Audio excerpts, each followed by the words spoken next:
নবী বলেন, আয়েশা, ওই সময় আমি দুনিয়াতে আসি একদিন আব্বা বলে ডাক দিতে পারি না। 6 বছর আমি মা হারাই, মায়ের আদর থেকে বঞ্চিত। 8 বছরে আমার দাদাও হারাইলাম। ওই মক্কার দুশমনেরা আমাকে 3 বছর পর্যন্ত গৃহবন্দী করে পাহাড়ের চিপায় রাখছে, খানাও দেয় না, পানিও দেয় না। আমি রহমতের নবী, গাছের পাতা ছিঁড়ে ছিঁড়ে চাবায় খায় পেটের ক্ষুধা নিবারণ করেছে। ও আয়েশা, তুমি জানো না আমি জীবনে কত কষ্ট করেছি। তাইফের জমিনে দাওয়াতে গিয়েছি, কাফেরেরা ওরা বাচ্চাদের লেলিয়ে দিছে। আব্দুল্লাহর ছেলে মুহাম্মদ মক্কার পাগল পাথর। ও আয়েশা, তুমি জানো আমার শরীরে মশা পড়া হারাম, মাছি পড়া হারাম। আয়েশা, তুমি আমার ঘাম থেকে মিশকের ঘেরান আসে। আল্লাহ আমার এত আদর করে বানাইছে, সূর্যের গরমে যেন আমার কষ্ট না হয়। দয়াময় আল্লাহ একটা মেঘের খন্ড আমার মাথায় ছাতা হিসেবে দিয়ে দেয়। আমি মুহাম্মদ যেখানে কদম দেই সেই জায়গা থেকে মিশকের ঘেরান আসতে থাকে। কেমন মায়ার নবী! ওই তাইফের ময়দানের বাচ্চাগুলো যখন পাথর মারা শুরু করলো বৃষ্টির মতো, আমার শরীরে একটা মশাও কামড় দেয় না, মাছিও কামড় দেয় না। বরং আমি যখন রাস্তা দিয়ে হাঁটি, দুপাশের গাছগুলো নত হয়ে আমাকে সালাম জানায়, সাপ আমারে বাতাস দেয়। কিন্তু ওই কাফেরের সন্তানরা আমাকে এমন পরিমাণ পাথর মারতেছে, আমার নরম শরীর ফেটে ফেটে রক্ত পড়ে জুতা আটকায় গেছে।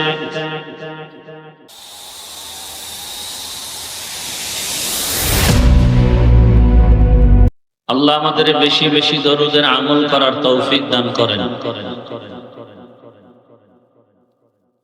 উলামায়ে কেরাম গতকাল আলোচনা করছেন, আমার আগেও আলোচনা করেছেন। ইনশাআল্লাহ আগামী দিন সামনে যে কয়েকদিন হবে আলোচনা চলবে। উলামায়ে কেরামদের কথাগুলো সবাইকে সহিহ তরিকায় আমল করার তৌফিক দান করেন। উলামায়ে কেরামের ইজ্জতকে আল্লাহ বেশি বেশি বাড়ায় দেন। উলামায়ে কেরামের ইজ্জতকে যারা নষ্ট করার চক্রান্ত করে আল্লাহ তাদের হেদায়েত দান করেন। আল্লাহ পাকের ইলম ও কুদরতে যদি হেদায়েত না থাকে তাদেরকে কুদরতের দ্বারা দমন করে দেন। ভালো করে এই কথাগুলো মনে রাখতে হবে। কিয়ামত পর্যন্ত আর কোনদিন আমাদের নবীজি জমিনে এসে আমাদেরকে বয়ান করবেন না, নাকি আপনাদের এখানে নবীজি আসবেন? সাহাবায়ে কেরাম আসবেন কিয়ামতের আগে, কথা বলতে হবে। আইম্মায়ে কেরাম আসবেন, বড় বড় আউলিয়ায়ে কেরাম যারা চলে গেছেন তারাও আর আসবেন না। এই আপনারা এমন করেন কেন? কি সমস্যা কি?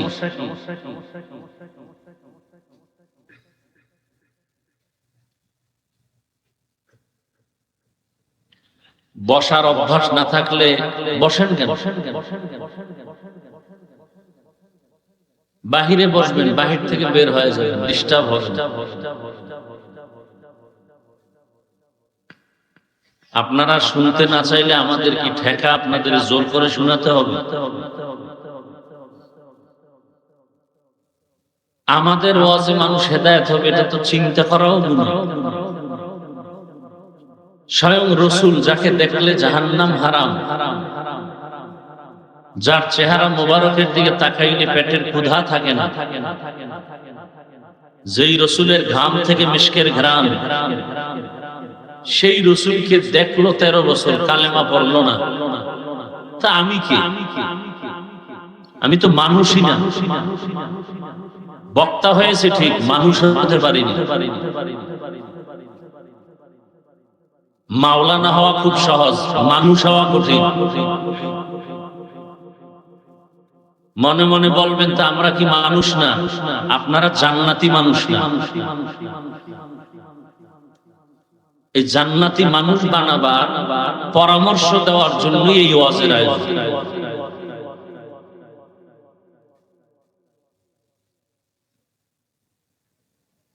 আল্লাহর কাছে সব মানুষ জান্নাত পাবে না। কোন মানুষ আল্লাহর কাছে জান্নাত পাবে? আল্লাহ পাক আর রহমান আল্লামাল কুরআন খালাকাল ইনসান এই আয়াতগুলোর মধ্যে বলে দিয়েছেন কোন মানুষ জান্নাত। ওখানে মানুষ কাকে বলে বলা হয়েছে। আদম নবীর বংশে মানুষ, এই পরিচয়ে জান্নাত হবে না। তো হিন্দুরাও জান্নাত পাবে, বৌদ্ধরাও পাবে, ইহুদিরাও পাবে। আল্লাহর কাছে ওই মানুষ জান্নাত পাবে আর রহমান আল্লামাল কুরআন খালাকাল ইনসান। ওখানে বিস্তারিত আলোচনা আছে। যেহেতু আমি অন্য আয়াত পড়েছি ওদিকে আর ঢুকবো না। ডিস্টার্ব কেন করেন? এমন কপাল নিয়ে জন্ম নিলেন কেন যে খালি অন্যের ক্ষতি করে যাবেন? আপনার দ্বারা কেউ দুনিয়াতে উপকার পাবে না। এটা তো একটা বেহেশতের বাগান। এটা তো আপনাদের রাজৈরের ঈদগাহ না, আল্লাহর আরশে আজিমে তো এটা বেহেশতের বাগান। এরকম একটা মজলিস এখন আরশে আজিমে আল্লাহ ফেরেশতাকে দিয়ে মিলাই দিয়েছে। আল্লাহ ঘোষণা দিতেছেন এখানে যারা আসছে বসছে সবার জীবনের সব গুনাহ মাফ।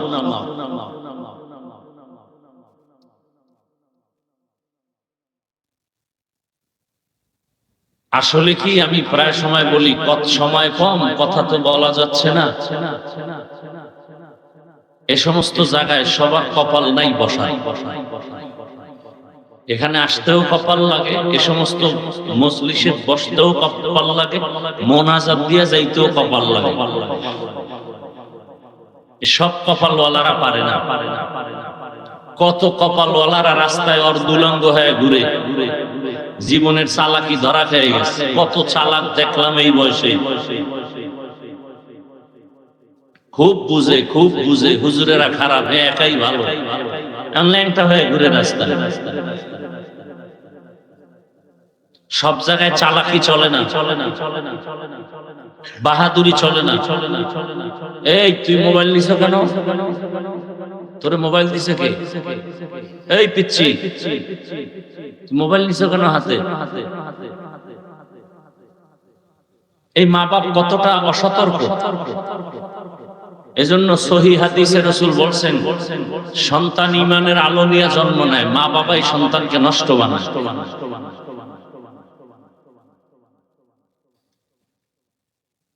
এজন্য কোরআনের আয়াত সূরা আহজাব ৬৭ নম্বর আয়াত, কিয়ামতের দিন বহু সন্তানের কারণে মা বাপকে জাহান্নামে যেতে হবে, শুধু সন্তানের অপরাধের কারণে। ও তাবলীগওয়ালা বাবা, পীর সাহেবের মুরিদ, হাজী সাহেব, মাইয়ে পোলার খবর লন তাড়াতাড়ি। শুধু সন্তানের অন্যায়ের কারণে বাবার জাহান্নামে যেতে হবে, মাকে জাহান্নামে যেতে হবে। আল্লাহ হেদায়েত দান করুন।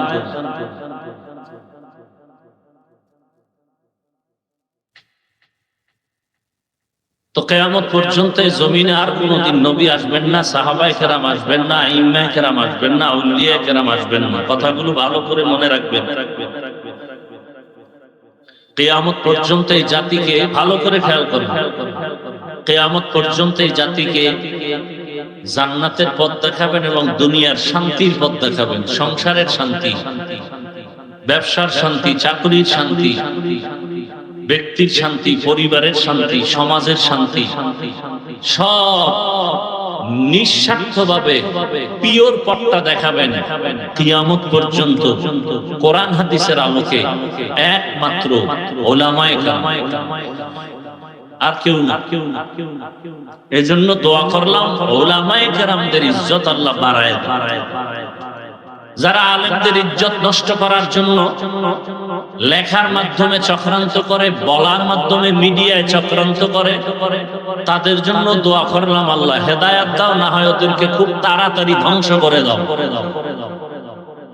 যে যতই বাহাদুরি করেন এ জাতির জন্য ওলামায়ে কেরাম ছাড়া আপন কেউ নাই, সব কম। নিঃস্বার্থভাবে মানুষকে শান্তির পথ দেখাবে একমাত্র ওলামায়ে কেরাম। এর বাহিরে কোনো শান্তির পথ নাই, সব ধান্দাবাজি। শান্তির একমাত্র ঠিকানার নাম ইসলাম। শান্তির ঠিকানার নাম কি? ইসলাম। যে ইসলামের মধ্যে কোনো ভেজাল নেই, আপনি মানেন না, এই জন্য ভেজাল। ইসলাম তো ভালো, আপনি মানেন না। ইসলাম তো এমন ইসলাম যেখানে গালি দেওয়ার অনুমতি নেই। ইসলাম তো এমন পবিত্র যেখানে কারো উপরে জুলুম করার অনুমতি নেই। ইসলাম তো এমন সুন্দর এক ধর্ম যেখানে কারোর সাথে দেখা হলেই সালাম দাও। কর্মচারী কাজ করে, ঘাম ঝরার আগে বেতন দাও। এটাই তো ইসলাম। ইসলাম যদি থাকে, ইসলাম কি বলে? ও বড়রা, ছোটকে স্নেহের নজরে দেখো। ও ছোটরা, বড়কে শ্রদ্ধার নজরে, সম্মানের নজরে দেখো। বড়রা যদি ছোটকে আদর করে, তার উপরে জুলুম করবে। ছোটরা যদি বড়দেরকে শ্রদ্ধা সম্মান করে, তাহলে তার উপরে হামলা করবে। এর নাম ইসলাম। এজন্য আমি চ্যালেঞ্জ দিয়ে বলেছি, ঢাকায় যতদিন পর্যন্ত জমিনে ইসলাম কায়েম হবে না, দিন পর্যন্ত শুধু চাপাবাজির আওয়াজ শুনবা, শান্তি কপালে আসবে না। চাপাবাজি চলবে, শান্তি নাই। শান্তির একমাত্র ঠিকানার নাম ইসলাম। ইসলামের সঠিক পথ দেখাবেন উলামায়ে কেরাম, আর কেউ না। সব ধান্দাবাজ। দেশ স্বাধীন করছেন না? কি স্বাধীন করছেন? এরপর আন্দোলন করতে হয় কেন? স্বাধীন যদি করে থাকেন, আমার বোন ধর্ষিতা হয় কেন? স্বাধীন করে থাকলে আমার মা ধর্ষণ করা হয় কেন? আমার মাকে। স্বাধীন হয়ে থাকলে মানুষের গলায় ছুরি চলে কেন? স্বাধীন হয়ে থাকলে ব্যবসায়ী দিব্যি আরামে ব্যবসা করতে পারে না কেন? বুঝে গেছি এই স্বাধীন না। নতুন করে আরেকটা স্বাধীন করতে হবে। সেই স্বাধীন হবে ইসলামের স্বাধীন। এছাড়া জমিনে শান্তি আসবে না।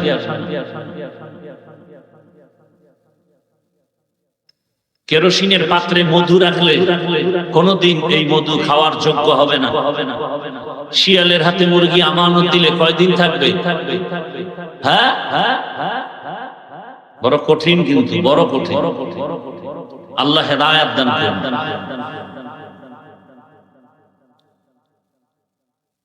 আবু জাহাল রাসূলকে 13 বছর দেখছে, বয়ান শুনছে, এক দস্তরখানে খাইছে কালেমা, এর নাম কফাল। আর 27 বছরের যুবক রাসূলকে জবাই করার জন্য তরবারি নিয়ে দৌড়ায়। নবীজির সামনে এসে রাসূলকে দেখে তরবারি ফালায় বলে, ইয়া রাসূলুল্লাহ, বেয়াদবি মাফ করে কালেমা পড়ায় দেন। কয় বছরের যুবক রাসূলকে জবাই করতে এসে কালেমা পড়ে। এই কপালওয়ালার নাম জানেন? বলেন। এর নাম কফাল। 13 বছর রাসূলকে দেখছে, বয়ান শুনে নাই, বয়ান শুনছে, কালেমা পড়ে নাই। আবু জাহাল, এর নাম কফাল। রাজুর ঈদগাহ মাঠে অনেক বছর ধরে সম্মেলন হয়,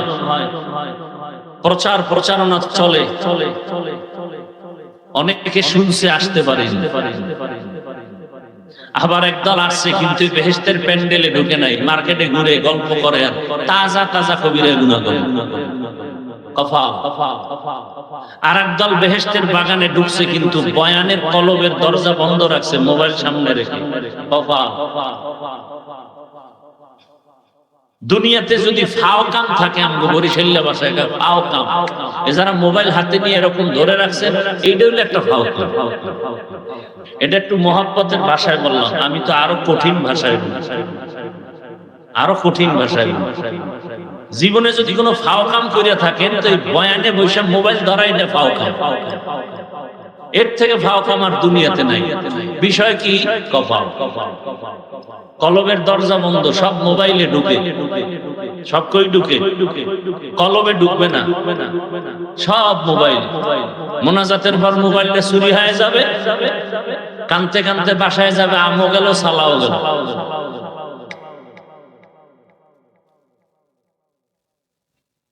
একটা লোককে যদি আমি প্রশ্ন করি, আপনি মোবাইল আনছেন কেন ওয়াজের প্যান্ডেল, একটা লোক যৌক্তিক কোনো জবাব দিতে পারবে?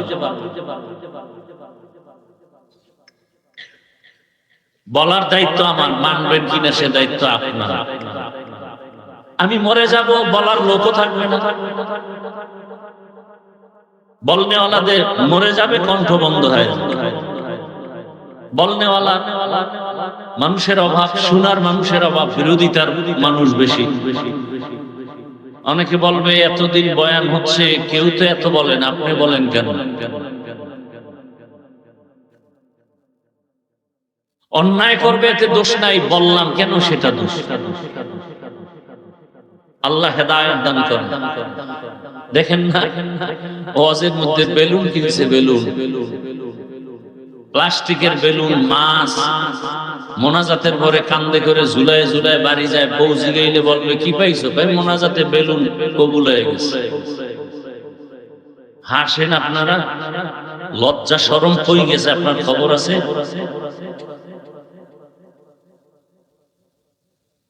আল্লাহ হেদায়েত দান করুন।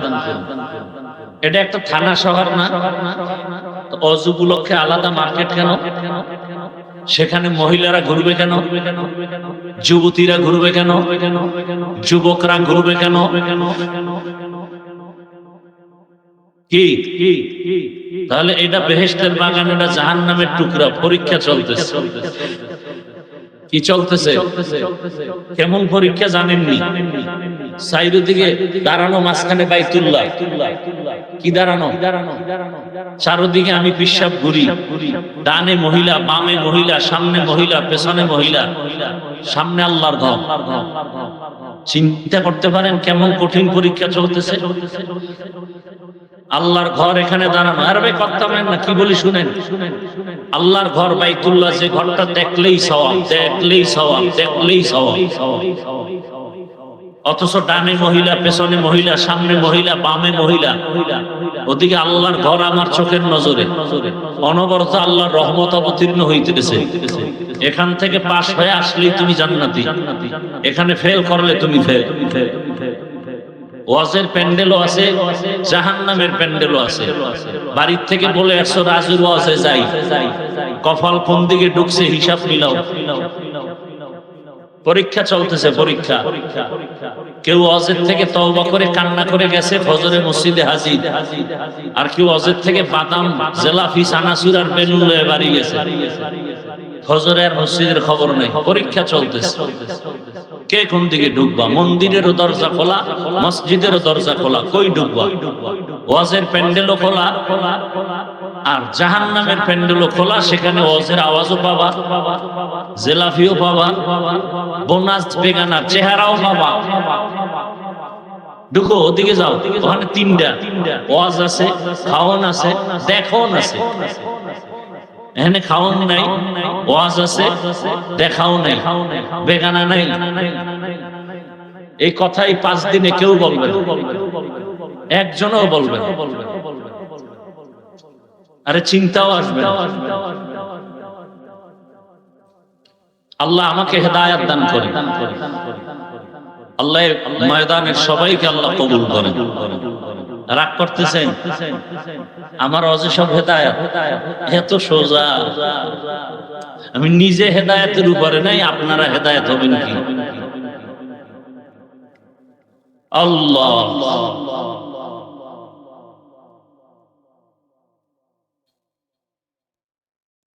বলে গেলাম, মানেন আর না মানেন।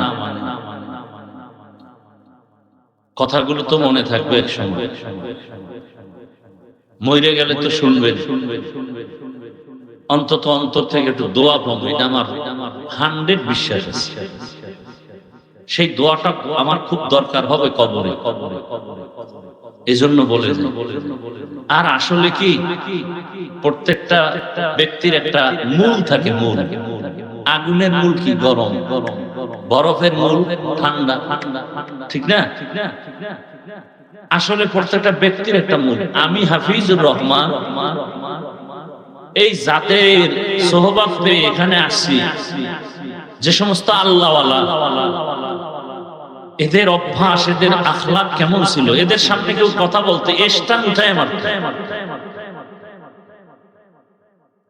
পান খাইব তার সামনে বইয়া বয়ানের টাইমে। কেউ আবার চা টানবে, আর তাদের বয়ান এমন চলতো যে গলা কাটা মুরগির মতো মাঠের মানুষগুলো চিৎকার দিতেছে। সুদখোর বয়ান শুনে কান্না করে মোনাজাত দিয়া জামা টুপি কিনে এরপরে বাড়ি গেছে। তাদের লাথি খেয়ে আসছি আমি এখানে, থাপ্পড় খেয়ে আসছি এখানে। আমার আব্বা বলতেন, আব্বা তো এখনো বেঁচে আছে, যার কথা বলতেছি, মাঠের মানুষ গলা কাটা মুরগির মতো কাঁদতেছে। আব্বা বলতেন, তাকায় দেখি ওই আল্লাহর ওলির মাথা বরাবর উপর একটা নূরের আলোর মতো একটা ডাইরেক্ট আসমান বরাবর একটা আলো দেখা যায়। এগুলি বুঝার মানুষ নাই, বুঝার মানুষ নাই, বলারও মানুষ নাই, বিরোধিতা করার মানুষের অভাব নাই। এটা বুঝবেই তো না কি করে। অনেকে ভাবতেছে কি বলি, রুহানিয়াত কি জিনিসটা বুঝারই মানুষ নাই। এজন্য তো এখানে বৈশাই বললাম, কার নামে এখানে ওয়াজ মাহফিল হয়? কার নামে? হাফিজুল হাদিস আল্লামা রুহুল আমিন। কে সে? মানুষ গড়ার কারিগর, এরা মানুষ গড়ার কারিগর।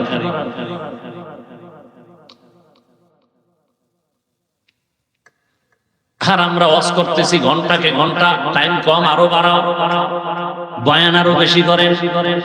ফজরের খবর নাই, জোহরের খবর নাই, আসরের খবর নাই, মাগরিব নামাজ নাই, রোজা নাই, সুদের টাকায় ব্যবসা, ঘুষের টাকায় ব্যবসা, বয়ান আরো করেন।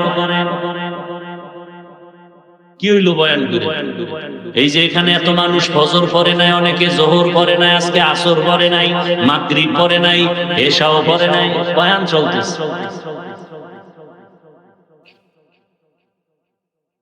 কপাল কপাল, জানি নাই মাঠের মধ্যে আবু জাহালের কপালওয়ালা কারা আর ওমরের কপালওয়ালা কারা। মোনাজাত পর্যন্ত খালি দেখবেন যে কার কপালটা ওমরের মত, কারটা আবু জাহালের মত। আল্লাহ হেদায়েত দান করুন। খুব রাগ করতেছেন আপনারা।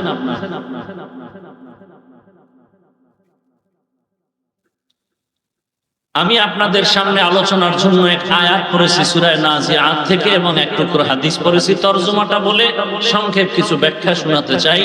ওয়ামা তৌফিকি ইল্লা বিল্লাহ। কে তৌফিক দিবেন? হ্যাঁ, বক্তার ইলম দিয়ে বয়ান হয় না। ছোট ছোট কিছু কথা বলতেছি, মনে রাখবেন। বক্তার ইলমের জোরে ওয়াজ হয় না, আমলের বাহাদুরিতে ওয়াজ হয় না। দুই পুঁজি থাকলে সেখানে ওয়াজ হয়, না হয় আওয়াজ হয়। আওয়াজ, ওয়াজ বুঝেন? এটা কোন থানা? ভালো করে বুঝেন। এখান থেকে একটা যুবক অপরাধী পুলিশে ধরে থানায় নিয়ে গেল। থানায় নিয়ে এমন বেতের বাড়ি দিছে, কিন্তু কোনো কান্না নেই। হয় না? হয় না? ভালো করে বুঝেন। আল্লাহ পশুকে বুঝার মতো ভালো মন্দ যাচাইয়ের জ্ঞান দেন, আল্লাহ মানুষকে দিচ্ছেন। একটু বুঝেন। ওয়াজ তো আপনারা আমার থেকে বেশি জানেন, একটু বুঝেন। আমাদের থেকে ওয়াজ আপনারা কম জানেন না, তারপর আমরা আপনাদের বয়ান করি কেন? আমি যে আল্লাহকে মানি, আপনিও তো সে আল্লাহকে মানেন, নাকি আপনার আল্লাহ আরেকজন? আপনার নবী আমার নবী, আল্লাহ, কোরআন, হাদিস, কাবা, ধর্ম, কালেমা, দুনিয়াতে আসা, বিদায়বেলা কাফনের সংখ্যা, কালার, কবরের সাইজ, কবরের প্রশ্ন 3টা। আপনাকে বয়ান করবো কেন? আপনি তো আল্লাহ মানেন, নবী মানেন, হাদিস মানেন, কোরআন মানেন, কিয়ামত মানেন, জান্নাত মানেন, জাহান্নাম মানেন। বয়ান তো করবো তাদেরকে যারা আল্লাহ চিনে না, নবী চিনে না, কোরআন বুঝে না, হাদিস বুঝে না, ওদেরকে। আপনাকে বয়ান করবো কেন? অথচ আপনাকে বয়ান করবো কেন না? আপনার পিছে ঘুরতে ঘুরতে কুত্তার মতো 12 মাস ঘুরতে ঘুরতে নিজের পরিবারের খবর নেওয়ার সময় নাই, খানার সময় নাই, ঘুমের সময় নাই, এরপরও ফলাফল 0। বলে নামাজ না পড়লেও দিল পরিষ্কার আছে না নাই? অথচ রাসূল বলেন মুসলমান আর বেঈমানের মাঝখানের প্রাচীরের নাম নামাজ। মুসলমানকে নামাজ ছাড়ে না, বেঈমানকে নামাজ পড়ে না। বাইনাল আবদি ওয়া বাইনাল কুফরি তারকুস সালাহ। আল্লাহ হেদায়েত দান করুন। আপনাকে টুপির জন্য বয়ান করতে হয় আমার না? আমি টুপি খুলতে চাই না, আর আপনি কেমন মুসলমান টুপি দিতে চান না? আপনাকে আলাদা টুপির বয়ান দিতে হয় আমাকে? আপনিও মুসলমান, আমিও মুসলমান, আপনি দাড়ি রাখতে চান না আর আমি দাড়ি কাটতে চাই না, আলাদা বয়ান দিতে হয়। আপনি পর্দা করতে চান না আর আমি পর্দা ছাড়তে চাই না, আমি মসজিদে না ঢুকলে লজ্জা পাই, আপনি কেমন মুসলমান মসজিদে ঢুকতে গেলে লজ্জা পান? কি আজীব! কিন্তু বাহাদুরি তো করেন আমাদের থেকেও বড় বুজুর্গ। আল্লাহ হেদায়েত দান করুন। ওয়া আম্মা মান খাফা মাকাম রাব্বিহি ওয়া নাহান নাফসা আনিল হাওয়া ফাইন্নাল জান্নাতা হিয়াল মাওয়া। আল্লাহ তাআলা বলেন কিয়ামতের ময়দানে আমার আদালতে দাঁড়াইয়া হিসাব দেওয়ার ভয় যারা নিজেদেরকে দুনিয়ায় গুনাহ থেকে বাঁচায় রাখবে, আমি আল্লাহ ওয়াদা করলাম তাকে বিনা হিসাবে জান্নাত দিব। রহমতের নবী বলেন ইত্তাকিল মাহারিম তাকুন আবাদান নাস। হারাম অবৈধ জিনিস থেকে নিজেকে বাঁচাও, আল্লাহ তোমার মর্যাদা বাড়ায় দিবেন, মানুষের সামনে তোমার মর্যাদা বেড়েই চলবে। আয়াত আর হাদিসের তরজমা শেষ। এবার ব্যাখ্যা। ব্যাখ্যা মন গড়া করলে চলবে না। আমাদের আকাবিরিন মুফাসসিরিন মুহাদ্দিসিন যা করেছেন তাই আমাকে রিপিট করতে হবে। কারণ যারা তাফসীর লিখে গেছেন, হাদিসের ব্যাখ্যা লিখে গেছেন, তাদেরটা অনুসরণ না করলে বরকত নাই। কেন? قال رسول الله صلى الله عليه وآله وسلم البركة مع أكابركم। রহমতের নবী বলেন, ও দুনিয়ার উম্মত, তোমাদের যত জীবনের বরকত চাও, তোমাদের খাঁটি আল্লাহওয়ালা যারা মুরব্বী তাদের মধ্যে বরকত ঢুকানো। কারণ তোমার আমার চোখের নজর খারাপ, আমাদের অতীতের আল্লাহওয়ালাদের নজর আমাদের মতো খারাপ না। আপনার আমার জবান খারাপ, মিথ্যা বলি, গীবত করি, গালি দেই। যারা খাঁটি আল্লাহওয়ালা তাদের জবান আমাদের থেকে অনেক ভালো, আমাদেরটা খারাপ। বুঝেননি? তাদের চোখের পাওয়ার কত ভালো, আর আপনার আবার চোখের পাওয়ার কত নষ্ট। সারা রাত ঘরের দরওয়াজা জানালা বন্ধ করে মোবাইল নিয়ে শুধু জেনা করে, ঘরে ঘরে রুমে রুমে জেনা। বাবাও মোবাইলে জেনা করে, মাও মোবাইল চালায়, ছেলে মোবাইল চালায়, মেয়েও মোবাইল চালায়। চোখের গুনাহ, হাতের গুনাহ, জবানের গুনাহ, অন্তরের গুনাহ। মিথ্যা বলছি? অন্য নবীর উম্মতের গুনার কারণে ঘুম থেকে উঠে দেখতো চেহারাটা বানর। তোমার চেহারাটাও তো বানর হওয়া দরকার ছিল, হয় না কেন? রহমতের নবীর উম্মত হওয়ার কারণে হয় না। না হয় তোমারটাও হইতো, আমারটাও হইতো। দুইটা পুঁজি থাকলে ওয়াজ হয়, না হয় শুধু আওয়াজ হয়, আওয়াজ। রাজুর থানায় যুবকের নিয়ে পুলিশে পিটায়, কান্না নাই। সেই যুবক রাজুর ঈদগাহ মাঠে বৈশা যখন বয়ান শুনে, আল্লাহ ওয়ালারা যখন বয়ান করে, ওই কোনায় বয়া বয়া যুবকটা কান্না করে। রাজৈরের জ্ঞানী মুসলমান জবাব দাও, ওই যুবকটা যে কান্না করে ওরে মারলো কে? আল্লাহ মারছে। বুঝেন বুঝেন, পশুরে আল্লাহ আকল দেয় নাই ভালো মন্দ বুঝার, আপনাকে দিছে। বুঝেন তো, থানায় নিয়ে বেতের বাড়ি দেয়, কাঁদে না। কোরআনের বাগানে এসে কাঁদতেছে, ওরে মারে কে? এটা বুঝেন। মানুষের পিঠে কান্না আনা যায় না। এজন্য বলছি, দুই পুঁজি থাকলে ওয়াজ হয়, আর দুই পুঁজি না থাকলে আওয়াজ হয়, ওয়াজ হয়। কলবের পরিবর্তন শুরু হয়। এক পুঁজি আল্লাহর ডাইরেক্ট রহমত, আর এক পুঁজি উপস্থিত শ্রোতাদের কলিজা ভাঙ্গা মহব্বত। আল্লাহর রহমত আছে, বয়ান চলতেছে, আপনি এদিক সেদিক মন নিয়ে বসে আছেন, কাজ হবে। দুই হাতে যখন তালি আসবে, একসাথে হবে, আওয়াজ হবে, এক হাতে আওয়াজ হবে। এত কথা বলা লাগলো শুধু আপনাদের মনোযোগ ঠিক করার জন্য। শুরু না করতে উঠে হাঁটতেছে, মন চায় বসতেছে, মনে একটা নাটকের ব্যান্ডে। আল্লাহ হেদায়েত দান করুন। জিন্দেগি মে বন্দগি তু করনা হে, जिंदगी में बंदगी तू करना है,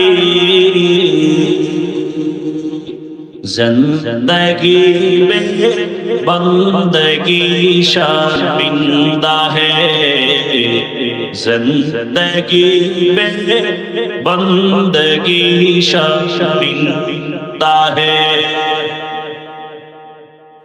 दुनिया में हो दुनिया का तलबगार ना हो, बाजार से गुजर हो खरीदार ना हो। ये दुनिया एक मिसले कागज फूल है, ये दुनिया एक मिसले कागज फूल है, जिंदगी में बंदगी तू करना है, जिंदगी में बंदगी शर्मिंदा है, जिंदगी में बंदगी शर्मिंदा है, जिंदगी में बंदगी कौन बंदगी, बंदगी बे जिंदगी शर्मिंदगी। সব জায়গায় চালাকি চলে না। ইমাম সাহেবের নামাজে ভুল হয় না? হয় না? হ্যাঁ হয়। হলে কি করতে হবে? লোকমা দিতে হবে। তার মানে কি ঘাট তৈরি টাইমে পিছিয়ে লইবে? হ্যাঁ, যে ইমাম সাহেব আলহামদুলিল্লাহ মধ্যে ভুল করলেন কেন? ইমামতি বাদ, এটার নাম লোকমা। খবরদার, লোকমা দিতে গিয়ে যেন আলেমের সাথে বেয়াদবি না হয়, সাবধান। বর্তমান দুনিয়ার উলামায়ে কেরামি আমাদের ওয়ারাসাতুল আম্বিয়া, রাসূলদের ওয়ারিস। খবরদার এমন কোন আচরণ করবেন না যে নিজের কপালটা পুড়ে যাবে। খবরদার। আল্লাহ বললেন হাসরের ময়দানে আমার আদালতে দাঁড়াইয়া হিসাব দেওয়ার ভয়ে দুনিয়াতেই যারা নিজেদেরকে গুনাহ থেকে বাঁচাবে আমি তাদের বিনা হিসাবে জান্নাত দিয়ে দেব। এবার হাসরের ময়দানের ভয় কেন? হাসরের ময়দানটা কি? হাসরের ময়দান কেন? হাসরের ময়দানটা কি ভাবে? এই তিন কথার জবাব দিতে গেলে আমার দীর্ঘ টাইম দরকার। আমারও ধৈর্য নাই, আপনাদেরও ধৈর্য নাই। আল্লাহ সবাইকে হেফাজত করে। তারপরে সংক্ষেপে একটু টাচ দিয়ে যাও। হাসরের ময়দানে আল্লাহর আদালতে দাঁড়াইয়া হিসাব দেওয়ার পর, হাসরের ময়দান আল্লাহর আদালত কেন? হাসরের ময়দান কি? হাসরের ময়দানটা কিভাবে হবে? এই দুনিয়ার সমস্ত পৃথিবী নামক গ্রহ হবে হাসরের মাঠ, এই জমিন হবে হাসরের মাঠ। বাইতুল্লাহর একটু দূরে আরাফার ময়দান হবে, আল্লাহর স্টেজ হবে আদালত। কেউ বলেছেন সিরিয়ার জমিন হবে আদালত, জমিন হবে হাসরের মাঠ। কিয়ামতের মাঠ কেন? হাসরের মাঠ কেন? ইনসাফের বিচার করার জন্য কিয়ামতের মাঠ দরকার, দুনিয়ায় হবে না। দুনিয়ায় ইনসাফ করা যায় না। ইনসাফের জন্য একজন আর একটা আদালত দরকার, ওই আদালতের নাম কিয়ামতের আদালত। যে আদালতের মধ্যে এমন এক হালাত, যেই বয়ান করতে গিয়া রহমতের নবী নিজেও কান্না করতেছেন। এমন ভয়ঙ্কর হাসরের মাঠ। আম্মা জান আয়েশা রাদিয়াল্লাহু তাআলা আনহা বলেন, মাঝে মাঝে আমি তাকায় দেখতাম রহমতের নবী আমার হুজরায় বসে গুনগুন করে মাঝে মাঝে কান্না করতেন। প্রশ্ন করতাম, ইয়া রাসূলুল্লাহ, আপনি আমার রুমের মধ্যে বসে মাঝে মাঝে গুনগুন করে কেন কাঁদেন? কি বেয়াদবি আমি করেছি? রহমতের নবী বলেন, আয়েশা, আপনার কোনো বেয়াদবি হয়নি। নবীর ব্যবহার কত সুন্দর। সেই নবীর আদর্শ যেখানে আছে সেখানে শান্তি, যেখানে নাই।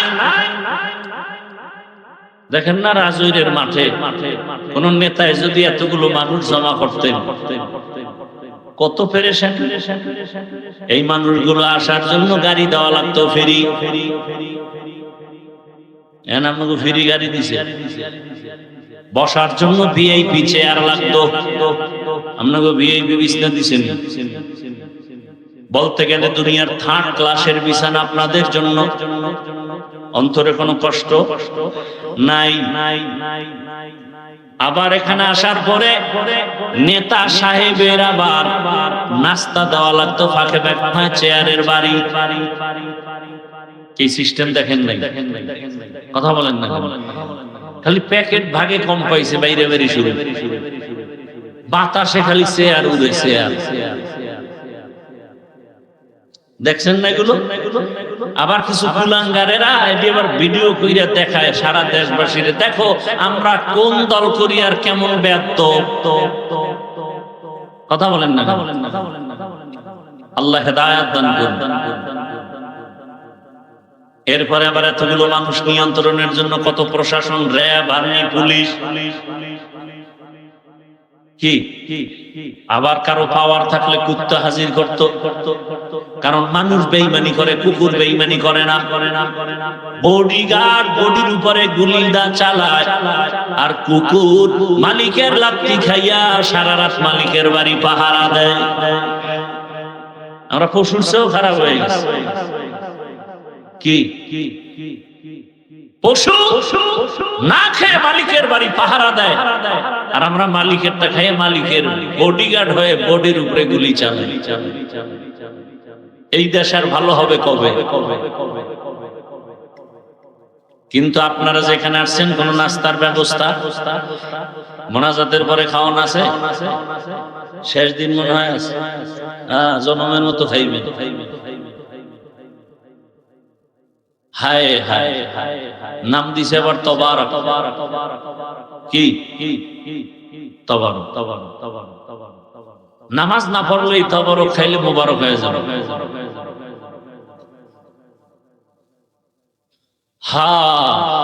নাস্তারও কোনো চিন্তা নাই, এতগুলো মানুষের জন্য কোনো নিয়ন্ত্রণের জন্য কোনো প্রশাসন আসেনি, পুলিশ আসেনি। এটা কেমনে সম্ভব? একমাত্র জবাব আমার রাসূলের আদর্শ মানলেই সম্ভব। ইমামুল আউয়ালিন আখিরিন বহরে সদকা রাহমাতাল লিল আলামিন সাইয়্যিদুল কাউনাইন খাতমুল মুরসালিন আখির আহমদ বুদে ফখরুল আউয়ালিন। ওগো নবীর উম্মতেরা,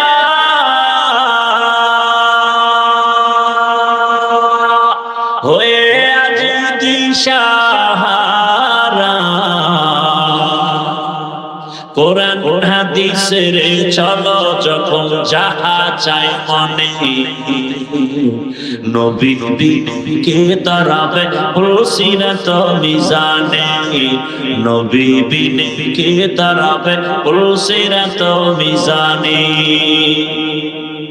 খারাপ লাগে আপনাদের?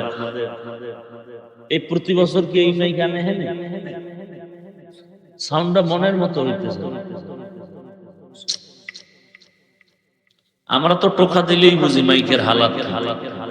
আমার শরীর ভালো, চেহারা ভালো, সব ভালো, কণ্ঠ বসে গেছে, বয়ান হবে, প্যান্ডেল সুন্দর, লাইট সুন্দর, যেখান থেকে মূল বয়ান যাবে এটা যদি ডিস্টার্ব হয়, কত জোরে চাপ দিয়া কথা বলা লাগে, আর কত জায়গায় হালকা বলি টেনে নিয়ে যায় কথা। আপনাদের এক রাত, আমার তো প্রতি রাত। কত কত কত কত কালকে মাগরিব পড়া লাগবে গিয়া সন্দ্বীপ, বিশাল সাগর বাড়ি দিয়ে, বড় কঠিন অবস্থা।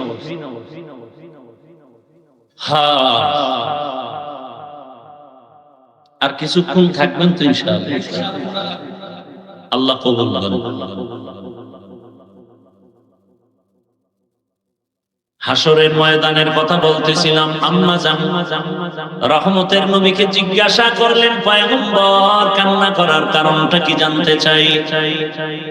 রহমতের নবী বলেন, হে আয়েশা, তুমি কোনো বেয়াদবি করো নাই। আমি কান্না করার দুইটা কারণ, আমার মনে যখন দুইটা কথা বেশি ধাক্কা দেয়, চোখের পানি ধরে রাখতে পারি না। তুমি আমার সুখের দিনের বিবি, কিন্তু আমার জীবনের বেশিরভাগ আমার দুঃখে দুঃখে কাটিয়েছে। খানাও পাই নাই, বাবাও পাই নাই। এমন একদিন আমার ক্ষুধার কারণে পেটে আমি দুইটা পাথর বেঁধেছি, খানা আমাকে দেওয়া হয়। রহমতের নবী ঘর থেকে বের হলেন, পেটে ক্ষুধা। রাস্তার মাঝে আবু বকরের সাথে মোলাকাত হয়ে গেল। ইয়া রাসূলুল্লাহ, কোন কারণে আপনি রাস্তায় বেরিয়ে আসলেন? বলে, আমার পেটে ক্ষুধা। আবু বকর কয়, আমাকেও সেই কারণে রাস্তায় বেরিয়ে আসতে হলো। আমার চুলায় আগুন জ্বলে না, খানার মতো ঘরে কিছুই নেই। রহমতের এত কষ্ট,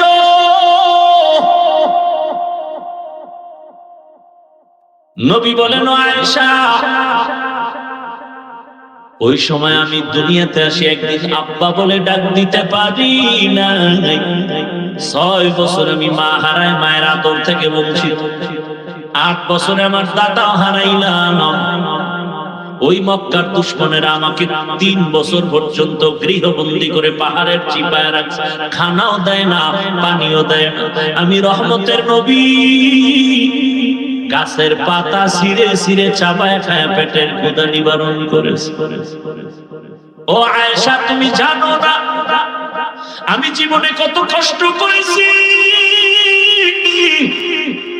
তাইফের জমিনে দাওয়াত গিয়েছি, কাফেরেরা ওরা বাচ্চাদের লেলিয়ে দিছে। আব্দুল্লাহর ছেলে মুহাম্মদ মক্কার পাগল পাথর।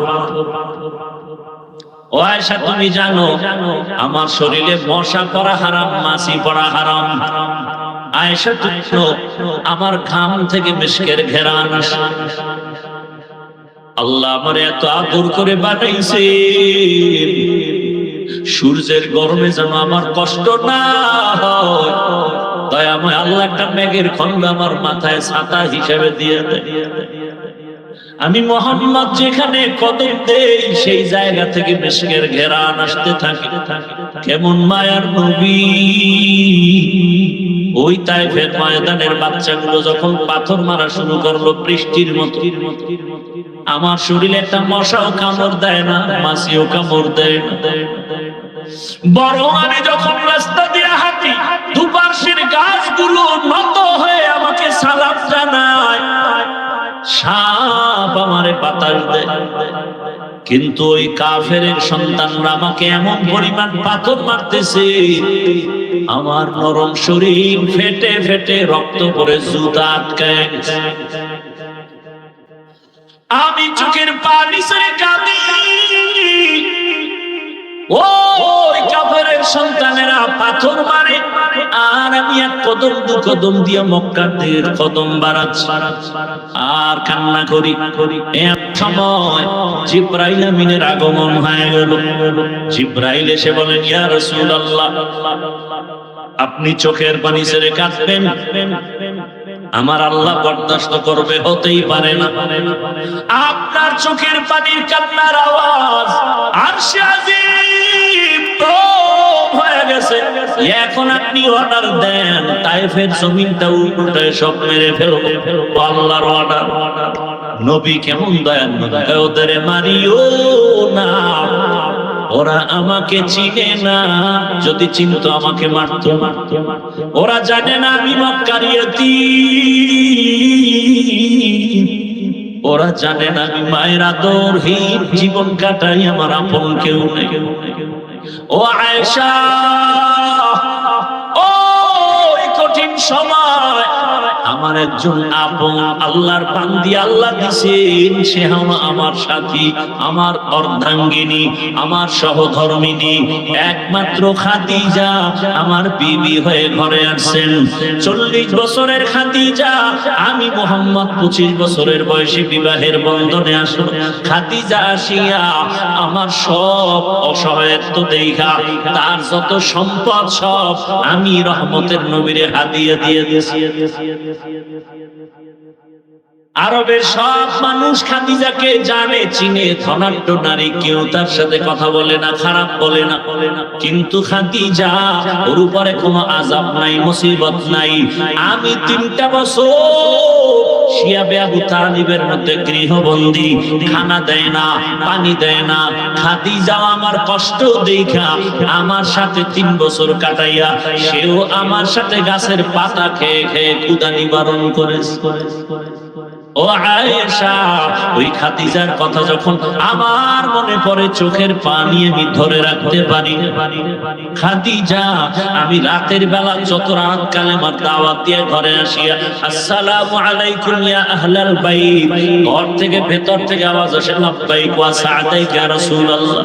খাদিজা, আপনি কি ঘুমান না? খাদিজা বলেন, ইয়া রাসূলুল্লাহ, আমি জানি আপনার মা নাই, আপনার বাবা নাই, একটা সন্তান সন্তান বিদেশে রাখিয়া কোনো মা ভালো ভালো খানা খাইতে পারে না, মা ঘুমাইতে পারে না। ও রহমতের নবী, আমি 2 স্বামী বিদায়ের পরে আপনাকে গ্রহণ করেছি, আমি একাধিক সন্তানের মা হওয়ার পরে আপনার ঘরে আসছি। আপনি যদি দাওয়াত দিয়া ঘরের মধ্যে আসেন আর আমি ঘুমাই, আমি জানি আপনার পদে পদে দুশ্মনের অভাব নাই। আপনি যদি কষ্ট পান, আমি খাদিজার জিন্দেগি বরবাদ হয়ে যাবে।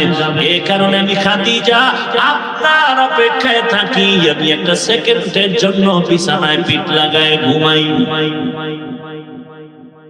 নবী বলেন আয়েশা, ওই খাদিজার কথা যখন আমার মনে পড়ে তখন আমি চোখের পানি ছেড়ে কাঁদে।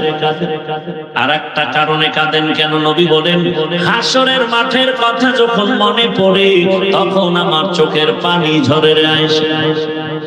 আম্মা জান বলেন, ইয়া রাসূলুল্লাহ, হাসরের ময়দানটা কেমন ভয়ঙ্কর হবে। আল্লাহর নবী বলেন, আয়েশা, বারবার আল্লাহ আয়াত দিয়ে বলছে আমারে ভয় কর, হাসরের ময়দানের ভয় কর। কেন? ওই সব নারী পুরুষগুলো উলঙ্গ দাঁড়াবে। আম্মা জান বলে সব একসাথে বলে হ্যাঁ। বলে কি কেউ লজ্জা পাবে না?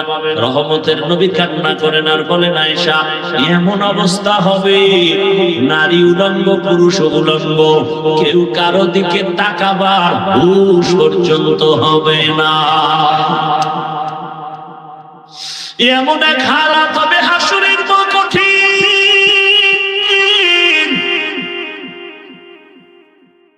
ওই দিন কেউ চারদিকে তাকাবার হুঁশ হবে না। রহমতের নবী পর্যন্ত কাঁদেন, চোখের পানি ছেড়ে কান্না করেন। ও আয়েশা, হাসরের ময়দান তেমন কঠিন হয়ে যাবে, আমার আল্লাহর আদালত চলবে, সব মানুষগুলো আল্লাহর আদালতের সামনে দাঁড়াবে। আল্লাহ অর্ডার করবে, সূর্য তাড়াতাড়ি নিচে নেমে আসো, এই রিভারটা কমাও, তাড়াতাড়ি সূর্য নিচে নেমে আসো। নিচে নেমে আসার পরে আল্লাহ অর্ডার করবে, সূর্য যত তাপ আছে সব তাপ জমিনের উপরে ছেড়ে দাও। নবী কান্না করেন আর বলেন, আয়েশা, সূর্যের তাপে মাটির জমিনটা তামা হয়ে যাবে, মানুষগুলো এতটা কষ্টের উপরে দাঁড়ায় থাকবে। ওদিকে জাহান্নামের আওয়াজ শুরু হয়ে যাবে। হাসরের ময়দানে জাহান্নামের এত কঠিন আওয়াজ, চিৎকার দিয়ে বলবে, হে মালিক, বেনামাজি গুনাহগার গুলো কই, তাড়াতাড়ি আমার পেটে দাও, আমার পেটে বড় ক্ষুধা। আল্লাহর নবী বলেন, আয়েশা, তখন আমার আল্লাহ অর্ডার করবে, এ ফেরেশতা, 70,000 শিকল লাগায় জাহান্নামের গলায় বাঁধো, পিছনে ধইরা রাখো, সামনে যেন আসতে না পারে। জাহান্নাম যদি সামনে হাজির হয় আমি বিচার কার্য শেষ করতে পারবো না। জাহান্নাম 70,000 শিকল লাগাইয়া ফেরেশতারা পেছনে টানতে থাকবে, ধরে রাখতে পারবে না। এদিকে নবী বলেন, আমার আল্লাহ রাগান্বিত হয়ে যাবেন। আল্লাহ নিজে রাগ হয়ে একটা কঠিন আওয়াজ দিবেন, কুদরতি আওয়াজ, লিমানিল মুলকুল ইয়াউম লিল্লাহিল ওয়াহিদিল কাহ্হার। আমার আল্লাহ এমন আওয়াজ দিবেন, হাসরের ময়দানটা থরথর করে কেঁপে উঠবে। নবীরা গুনাহ নাই, তারাও কান্না শুরু করবেন। মুসা নবী কান্না করবেন, আমার উপায় কি হবে? ঈসা নবী কান্না করবেন, তার উপায় কি হবে? আদম নবী কাঁদবেন, নূহ নবী কাঁদবেন, ইব্রাহিম নবী কান্না করবেন। আম্মা জান আয়েশা বলেন, ইয়া রাসূলুল্লাহ, এমন কঠিন হালাতের সময় আপনি কি করবেন? আল্লাহর নবী বলেন, আয়েশা, যখন নবীরাও কান্না শুরু করবে, হাসরের করুণ অবস্থা শুরু হয়ে যাবে, মাঠে কেউ কারো একটু ছায়াও দিবে না। সূর্যের গরমে নাফরমান গুনাহগারের মাথার মগজগুলো ভাতের মারের মতো ফুটতে থাকবে। ওই নবীরা পর্যন্ত কাঁদবেন, জাহান্নামের চিৎকারে হাসরের মাঠ কাঁপতে থাকবে। এমত অবস্থায় নবী বলেন, আমিও সহ্য করতে না পারিয়া আমি আমার মাওলার সামনে মাকামে মাহমুদে সিজদায়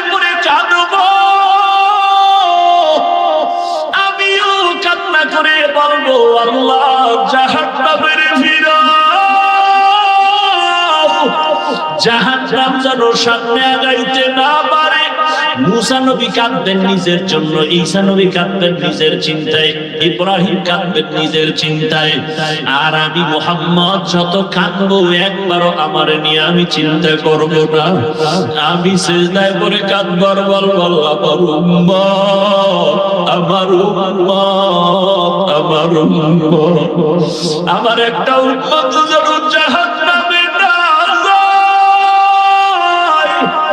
আমার উম্মত জাহান্নামে গেলে আমি জান্নাতে যাব না। আমার মাওলা নবীর কান্না দেখে বলবে নবী উঠে, আপনি কাঁদিয়েন না, আমি আপনাকে সান্ত্বনা দিয়া দিব, আপনার কোনো ভয় নাই। এইবার আমি মাথা উঠাবো, আল্লাহ পাক ফেরেশতাকে একটু পানি দিয়া বলবে জাহান্নামের গায়ে ছিটায়া দাও। জাহান্নামের গায়ে আমার মাওলার দেওয়া কুদরতের পানি ছিটাইয়া দেওয়া মাত্র জাহান্নাম পেছনে ধরবে। ফেরেশতারা বলবেন হে মালিক, যেই জাহান্নামটাকে ৭০,০০০ শিকল দিয়া ধরে রাখতে পারি না, এমন কি একটু পানি দিলেন যে জাহান্নাম পেছনে ভাগতে শুরু করলো। এটা কি জমজমের পানি নাকি আবে হায়াতের পানি, না কাউসারের পানি, না দুনিয়ার কোন সমুদ্রের পানি, না বৃষ্টির পানি? আল্লাহ বলবেন ফেরেশতারা না, এটা জমজমের পানিও না, কাউসারের পানিও না, আবে হায়াতের পানিও না। এই পানি আমার মায়ার নবীর গরীব এতিম গুনাহগার উম্মতের চোখের পানি। ওই রাজাইনের ঈদগাহে বসিয়া আমার রাসূলের আশিক গুনার কথা স্মরণ করে হাসরের মাঠের ভক্তরে নিয়ে চোখের পানি ছাড়ছে, আর আমাকে বলছে ও দয়ার মালিক, দুনিয়াতে টাকা পাইলাম, বাড়ি পাইলাম, গাড়ি পাইলাম, ছেলে পাইলাম, বিবি পাইলাম, কিন্তু আমারে টাকার মালিক কে বানাইলো, বাড়ির মালিক কে বানাইলো, ছেলে আমারে কে দিল, মেয়ে আমাকে কে দিল, তারে তো আমি এখনো পর্যন্ত চিনলাম না।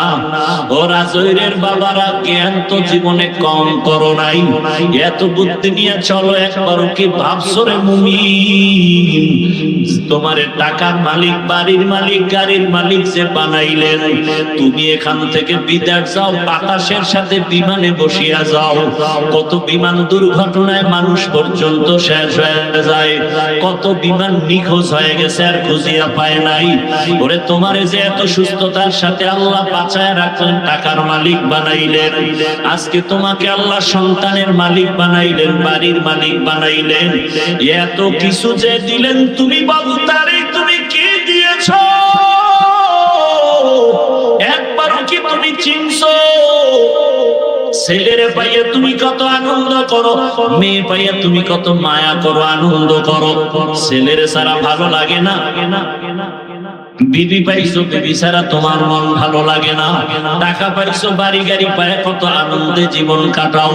এখন তোমার টাকা পয়সা, বাড়ি তোমার অন্তরে জায়গা নিয়েছো, একবারও চিন্তা করছে এগুলোর মালিক যিনি বানাইছেন তিনি আমার কত মায়ার মালিক, যিনি আমার এত সুন্দর করে বানাইলেন, এত সম্মান দিলেন। ওই আল্লাহর অন্তরে ভয় জমা করিয়া, আল্লাহর আদালতের ভয় অন্তরে নিয়া আল্লাহ বলে বান্দা এখনো সময় আছে, গুনাহ ছাড়িয়া দাও। ও আমার যুবক বাবারা, ও বৃদ্ধ বাবাজি, ও পর্দার আড়ালের মা বোনেরা, কয়দিন আর দুনিয়ায় বাঁচবে? গত বছর এখানে বয়ান চলতেছিল, এবছরও বয়ান চলতেছে। অনেকে খবর নিয়ে দেখেন গত বছরের অনেক আল্লাহর বান্দা দুনিয়ায় বাঁচিয়া নাই। আগামী বছর বয়ান চলবে, আবার আজকে যারা আছেন আগামী বছর থাকবেন কিনা কোনো গ্যারান্টি নাই। একদিন তো বিদায় নিয়ে যেতে হবে।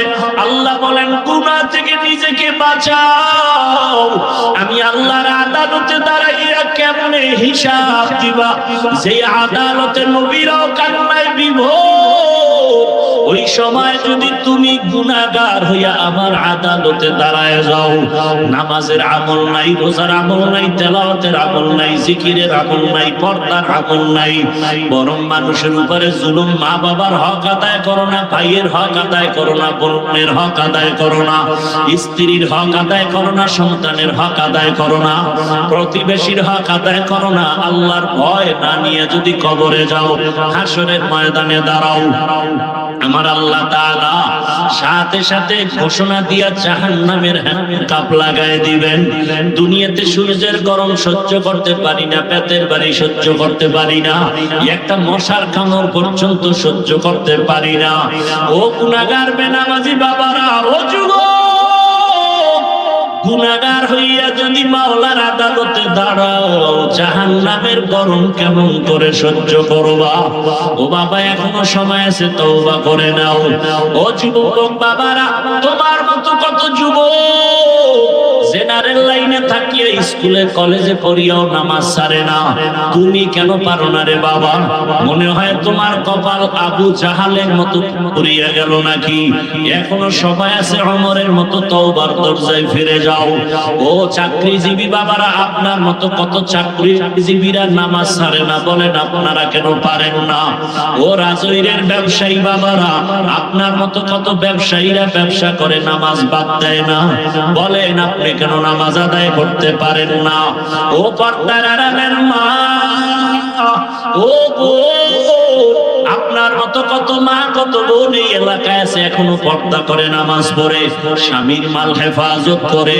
ও পর্দার আড়ালের মা বোনেরা, মোবাইলে সময় নষ্ট করে না, বলেন আপনারা কেন পারবেন না? এখনো সময় আছে, তওবা করে নেন।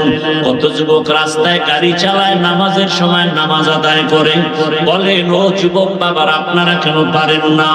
নদীর মধ্যে মাছ ধরে নামাজ পড়ে, কৃষি কাজ করে নামাজ পড়ে, আপনার কি হলো? এত বয়ানের পরেও কেন দিল নরম হয় না? আল্লাহ পাকের আযাবের ভয় কত পাথর পর্যন্ত কান্না করে। মানুষের দিল কি পাথরের থেকেও শক্ত হয়ে গেল? গুনাহের ভয়, জাহান্নামের ভয় কেন চোখে পানি আসে না?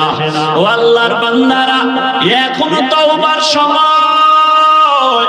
মনে মনে আল্লাহকে ডাকো আর বলো, হে মালিক, জীবনে যা করি বা না করি, জীবনে আর নামাজ ছাড়বো না, দাড়ি কাটবো না, বেপরদায় চলবো না, মা বাবার দোয়া নিয়ে, শিক্ষকের দোয়া নিয়ে, উলামায়ে কেরামের দোয়া পরামর্শ নিয়ে, নবীজির সুন্নাত অনুযায়ী জীবনটাকে চালাবো।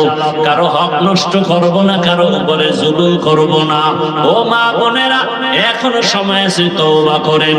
মনে মনে আল্লাহকে বলেন, আর নামাজ ছাড়বেন না, আর বেপরদায় চলবেন না, মোবাইলে সময় নষ্ট করবেন না। ও আল্লাহর বান্দা বান্দিরা, ওই জাহান্নামের আযাবের ভয়, আল্লাহ বলেন, আম্মা মান খাফা মাকাম রাব্বিহি ওয়া নাহান নাফসা আনিল হাওয়া ফাইন্নাল জান্নাতা হিয়াল মাওয়া। আল্লাহর আদালতে দাঁড়াতে হবে, পালাবার কোনো সুযোগ নাই। ওই আদালতের ভয়ঙ্কর হালাতের ভয় অন্তরে জমা করিয়া, এখনো যদি গুনাহ থেকে তওবা করে ফিরিয়া যান, মনে মনে আল্লাহকে বলেন, হে আল্লাহ, জীবনে কত নামাজ ছাড়লাম, দাড়ি কাটলাম, বেপরদায় চললাম, মা বাবার সাথে বেয়াদবি করলাম, শিক্ষকের সাথে বেয়াদবি করলাম, মুরব্বী উলামায়ে কেরামের সাথে বেয়াদবি করলাম, আজকে থেকে তওবা করে নিলাম, মরিয়া গেল, আর চাকরি করি, ব্যবসা করি, নামাজ ছাড়বো না, আর গুনার পথেও যাব না। তওবা যদি অন্তর থেকে করে, আল্লাহ ওয়াদা করেছেন, তোমার তওবা কবুল করে জান্নাতি খাতায় নাম উঠাইয়া আমি হাসরের ময়দানে তোমাকে বিনা হিসাবে জান্নাত দিয়া দিব। অন্তর ঘুরাইয়া আমার আল্লাহকে পান খুলে বলেন, দুনিয়ায় সময় তো কম দিলেন না, ওই রং তামাশার পেছনে কম ঘুরলেন না, মনে চাইছে সারা রাত মোবাইল চালাবেন তো কম চালাইলেন না, মনে চাইছে নামাজ পড়বেন না, কতবার নামাজ ছেড়ে চলে গেলেন, মনে চাইছে পর্দা করবেন না, কতবার বেপরদায় আড্ডা দিলেন। আল্লাহর ওয়াস্তে এখনো সময় আছে, তওবা করেন। আল্লাহর মহব্বত নিয়া, হায়াতের মালিক আমার আল্লাহ, ইজ্জতের মালিক আমার আল্লাহ, রিজিকের মালিক আমার আল্লাহ, মন খুলিয়া ওমরের মতো তওবা করে ফেলেন। আল্লাহকে বলেন আর জীবন চলিয়া গেল, হুকুম মানব, নবীর তরিকার বাহিরে চলবো না। ও আল্লাহ, আমাদের সবাইকে তওবাওয়ালা জিন্দেগি দান করেন। আয় আল্লাহ, তওবার উপরে মজবুত হইয়া নেক আমল নিয়ে নবীর আদর্শ মেনে চলার তৌফিক দান করেন, আমিন। আলহামদুলিল্লাহি রাব্বিল আলামিন, ওয়াসসালাতু ওয়াসসালামু আলা সাইয়্যিদিল আমবিয়া ওয়াল মুরসালিন ওয়া আলা আলিহি ওয়া আসহাবিহি আজমাইন। ইয়া আরহামার রাহিমিন, ইয়া আরহামার রাহিমিন, ইয়া আরহামার রাহিমিন। রব্বিরহামহুমা কামা রব্বায়ানি সগীরা। আল্লাহুম্মা ইন্নাকা আফুউন কারীম তুহিব্বুল আফওয়া ফা'ফু আন্না। আল্লাহুম্মা ইন্না নাসআলুকা রিযাকা ওয়াল জান্নাহ ওয়া নাউযু বিকা মিন সাখাতিকা ওয়ান নার। আল্লাহুম্মা ইন্না নাউযু বিকা মিনাল বারাসি ওয়াল জুনুনি ওয়াল জুযাবি ওয়া সাইয়্যিল আসকাম। আল্লাহুম্মা আরহামনি বিতারকিল মাআসি। اللهم ارحمني بترك المعاصي، اللهم ارحمني بترك المعاصي। ও দয়ার মালিক, গুনাহের বোঝা নিয়ে আপনার দরওয়াজায় হাজির। আয় আল্লাহ, দুনিয়াতে যেদিন আসছিলাম কত পবিত্র সবাই আনন্দিত হয়েছিল। আজকে সেই পবিত্র জীবনটা গুনার কারণে নাপাক করে ফেলেছি। ও আল্লাহ, আমার গুনার খবর আমার মা বাবা ভাই বোন পরিবারের কেউ জানে না। ও আল্লাহ, আমার গুনার খবর যদি কেউ জানতো আমাকে সম্মানের নজরে দেখতো না। আয় আল্লাহ, আপনি কত দয়ার মালিক, আপনি জানার পরেও রাগ করিয়া সম্মানের জায়গা থেকে ফেলে দেন নাই। ও আল্লাহ, গুনার কারণে আমার হাত না পাক, আমার চোখ না পাক, আমার জিহ্বা না পাক, আমার অন্তর না পাক। তওবার নিয়তে হাত তুলেছি, আর গুনাহ করব না, আর নামাজ ছাড়বো না, দাড়ি কাটবো না, বেপরদায় চলবো না। মা বাবার দোয়া নিয়ে, শিক্ষকের দোয়া নিয়ে, উলামায়ে কেরামের পরামর্শ নিয়ে নবীজির সুন্নাত আদর্শ অনুযায়ী চলবো। আয় আল্লাহ, আমাদের তওবা কবুল করে নেন, জীবনের সমস্ত গুনাহগুলো মাফ করে দেন। আয় আল্লাহ, পরস্পরে হিংসা হাসাদ দূর করে ইখলাস দান করেন। আয় আল্লাহ, মা বোনদের আবেদা পর্দাওয়ালা বানায় দেন, সন্তানগুলো নেককার বানায় দেন, সারা দুনিয়াবাসীকে মাফ করে দেন। আয় আল্লাহ, প্রবাসের জীবনে যারা আছে হেফাজত করেন, বাংলাদেশ শান্তির দেশ বানায় দেন, ইসলামের জন্য কবুল করে নেন, উলামায়ে কেরামদের এক বানায় দেন, বাতিলের মোকাবেলায় বিজয় দান করে। যারা ব্যবসা চাকরি করে কামাই রুজিতে হালাল ভাবে বরকত বাড়ায় দেন, হারাম থেকে হেফাজত করেন, দিনের ন্যাক আশা পূরণ করে দেন, সুন্নাতওয়ালা জিন্দেগি আমাদের দান করেন, মাদ্রাসা মসজিদ গুলো কবুল করেন, অন্যান্য শিক্ষা প্রতিষ্ঠান নবীর আদর্শে কবুল করে নেন। আমাদের জানমাল আহাল পরিবার হেফাজত করেন। আয় আল্লাহ, লেখাপড়া যারা করে কামিয়াবি দান করেন। আমার কলিজার প্রত্যেকটা যুবকের দিনের খাদেম বানায় দেন, মোবাইলের গুনাহ থেকে আমাদের হেফাজত করেন, আপনার খাস ওলিদের বন্ধু বানায় দেন। আয় আল্লাহ, দ্বীনের এই মজলিসকে আপনি কিয়ামত পর্যন্ত হকের উপরে কায়েম রাখেন। আয় আল্লাহ, বাতিলের মোকাবেলায় বিজয় দান করেন, ঈমান ও আমলের শক্তি বাড়ায় দেন, চলার পথে ইজ্জতের সাথে হেফাজত করেন। আয় আল্লাহ, দিলের ন্যাক আশা পূরণ করে দেন। আয় আল্লাহ, হালাল ভাবে রিজিকে বরকত বাড়ায় দেন, অভাবীদের অভাব দূর করে দেন, মাদ্রাসার খেদমত করি কবুল করে নেন, বিশাল বড় জায়গার বোঝা মাথায় নিয়েছে, ঋণ আদায়ের ব্যবস্থা করে দেন। আল্লাহ, আপনার খাস বান্দা বান্দীদের অন্তরে মোহাব্বত বাড়াইয়া কোরআনের বাগানে পৌঁছাইয়া দেন, কুদরতের দ্বারা আসানের সাথে ঋণ আদায়ের ব্যবস্থা করে দেন। আয়োজনকারী, দান সদকাকারী, সহযোগিতাকারীদের কবুল করে নেন। আয় আল্লাহ তাআলা, পাঁচ ওয়াক্ত নামাজি বানায় দেন, নামাজ কাজা হওয়া থেকে হেফাজত করেন। আয় আল্লাহ মুআফিক বানায় দেন, জাহিরি বাতিনি দুশমনের মোকাবেলায় বিজয় দান করেন। আয় আল্লাহ দ্বীনের নিসবতে নবীজির মুহাব্বতে আওয়াজে কথায় রুহানিয়াতে স্পষ্টতার রূপ বাড়ায় দেন। আয় আল্লাহ জিন শয়তানের ওয়াসওয়াসা চক্রান্ত থেকে হেফাজত করেন। নবীজির মুহাব্বতে দিলের নেক আশা পূরণ করে দেন। আদবালা বিনয়ী জিন্দেগি দান করেন, বরকতি রিজিকের ব্যবস্থা করে দেন। আমরা যারা হাত তুলেছি জানি না কারা ইয়াতীম, জীবনে আর বাবা দেখবে না, অনেকে মা হারা বড় অসহায়। মা বাবা মুরব্বী যারা কবরে, সবার কবর জান্নাত বানায় দেন। আয় আল্লাহ যারা বেঁচে আছেন হায়াত বাড়ায় দেন। আম্বিয়ায়ে কেরাম, সাহাবায়ে কেরাম, শুহাদায়ে কেরাম, আউলিয়ায়ে কেরাম, আসাতিজায়ে কেরামদের মাকাম জান্নাত উঁচু বানায় দেন। আয় আল্লাহ মেহেরবানি করে দ্বীনের খিদমতের জন্য কবুল করে নেন। আয় আল্লাহ ইজ্জতের জীবন